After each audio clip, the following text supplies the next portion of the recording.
नाम क्यों छूट जाता है? पहला, बहिर्मुख पुरुषों का जब हम साथ करते हैं, बहिर्मुख का तात्पर्य वो भेष से नहीं है।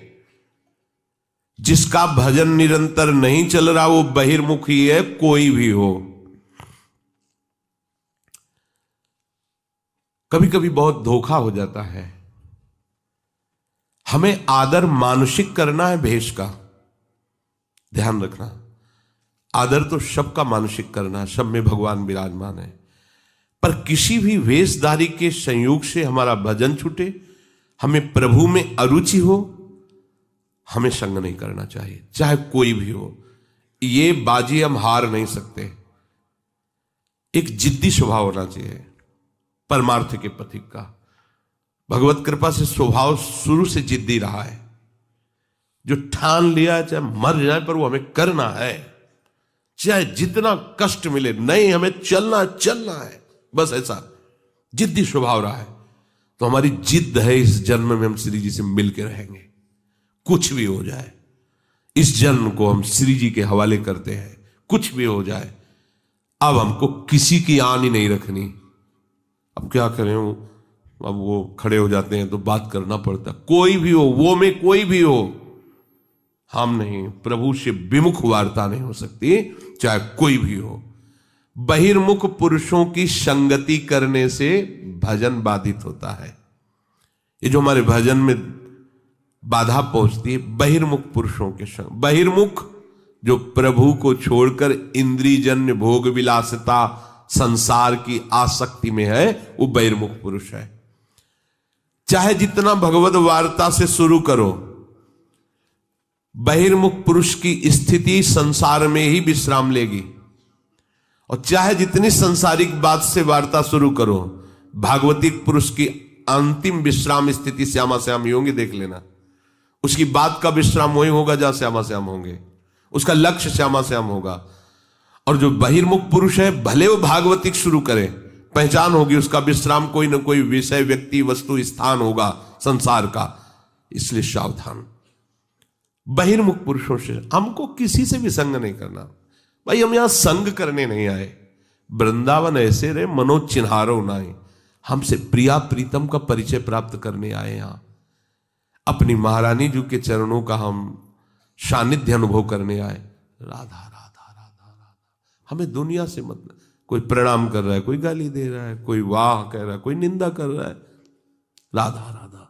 निकल जाओ चुपचाप, एकांत में बैठ करके जो समय आपके पास खाली है, माला के द्वारा या जैसे भी बने, आप मन को नाम में लगाने की चेष्टा करें, मंत्र में लगाने की चेष्टा करें।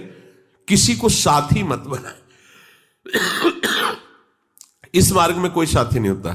सबसे बढ़िया साथी है नाम, बहुत समर्थ साथी है।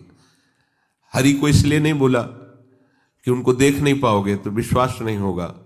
नाम को तो देख रहे हैं ना, हरि राधा हमारे पास है हमारे पास दिखाई दे रहा है, हमारे पास है, नाम है, जिह्वा में चल रहा है, हृदय में चल रहा है, हमारा पक्का साथी है। बहिर्मुख पुरुषों का संग नहीं करना। वो आपके बगल में बैठा हुआ साधक भी हो सकता है जो बहिर्मुख है। हमें नहीं देखना, संप्रदायवाद नहीं देखना, हमें भेष नहीं देखना। इस अंतर्वृत्ति में बाधा पहुंचा दे कोई भी व्यक्ति, कोई भी वस्तु, कोई बिल्कुल बर्दाश्त नहीं होना चाहिए। तजिए ताहि कोटि बैरिशम, तजोरे मन हरि विमुखन को संग, जाके संग कुमति मति उपजय करत भजन में भंग, तजोरे मन हरि विमुखन को संग। बिल्कुल नहीं।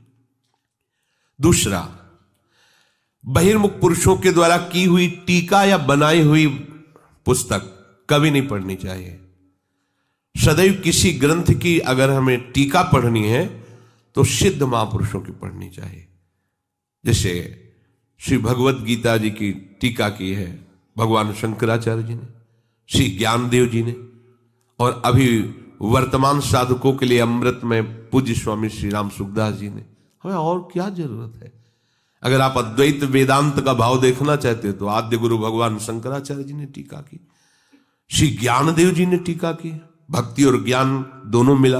और स्वामी जी ने तो बिल्कुल सरल भाषा में गीता जी का रहस्य खोल करके रख दिया श्री स्वामी राम सुखदास। हमें और क्या पढ़ना?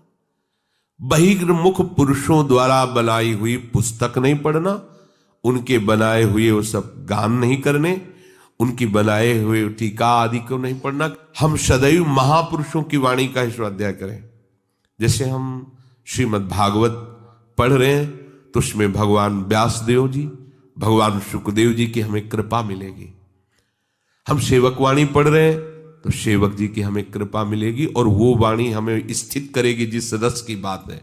हम केलीमाल जी पढ़ रहे हैं, स्वामी हरिदास जी की करुणा दृष्टि हमारे ऊपर बरसेगी।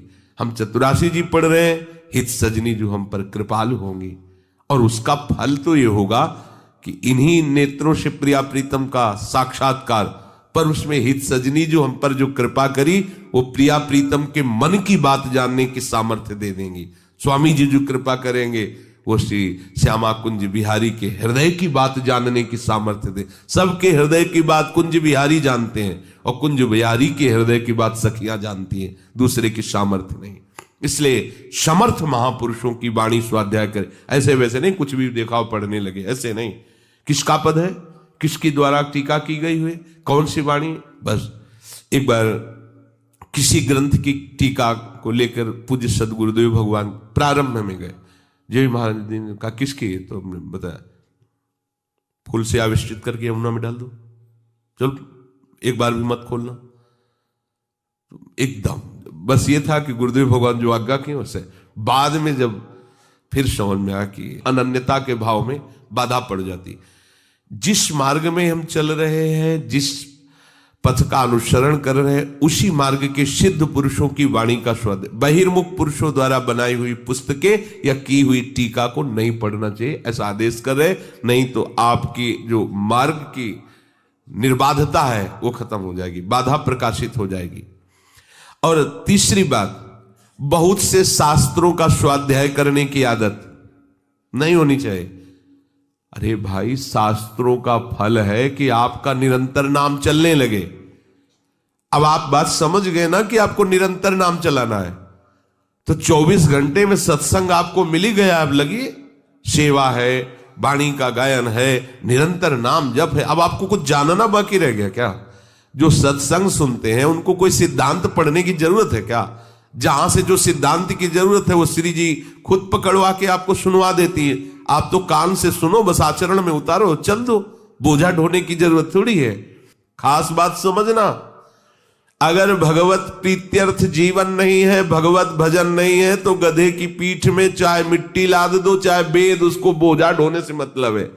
ऐसे ही हमारी बुद्धि है, ये प्रपंच का बोझा ढोए या वेद का बोझा ढोए, अगर ये प्रभु के चरणों में सुख बुद्धि नहीं होती, प्रभु के नाम में आसक्ति नहीं होती, तो सब किया कराया मिट्टी। इसलिए गोस्वामी जी कह रहे, जोग कुजोग ज्ञान अज्ञानु, जा नहीं राम प्रेम प्रधानु, सो सब धर्म करम जरि जाऊ, जहां न राम पद पंकज भाव। चौथा, सांसारिक संबंधों की पुष्टता रखना। ये हमारे जीजा है, हमारे मौसिया है, हमारे फूफा है, मौसिया आकर के हमारे पास बैठकर अपनी मौसियागिरी से हमारा आधा घंटा नष्ट करेंगे। अब हमको है कि हमको कैसे बतावे, नहीं तो कहेंगे बड़ा भगत बनता है। होता है, जैसे अपने शरीर संबंधी पूर्व के होते हैं, वो ये नहीं मानते कि तुम साधु हो। हमारा भाई है, हमारे ताऊ है, हमारे अमुक है, उनकी दृष्टि में वही बना रहता है।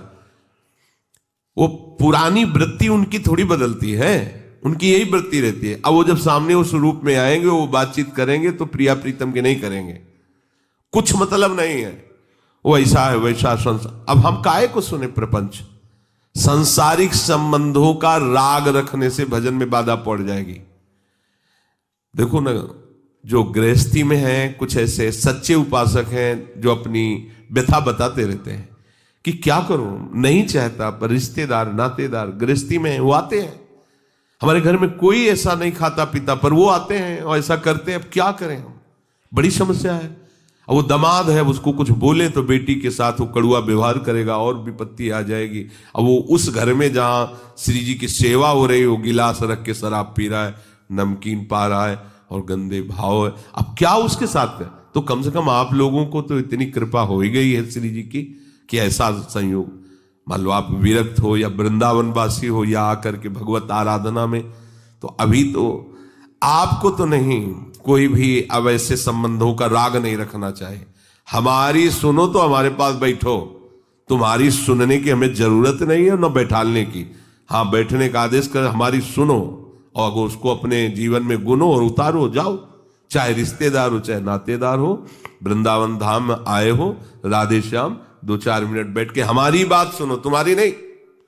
तुम कैसे हो हम जानते हैं कैसे हो, कह देते हैं कुशल मंगल है। कुशल मंगल है तुम्हारी कुशल हो सकती, तुम्हारी मंगल हो सकता है, कैसे हो सकता है?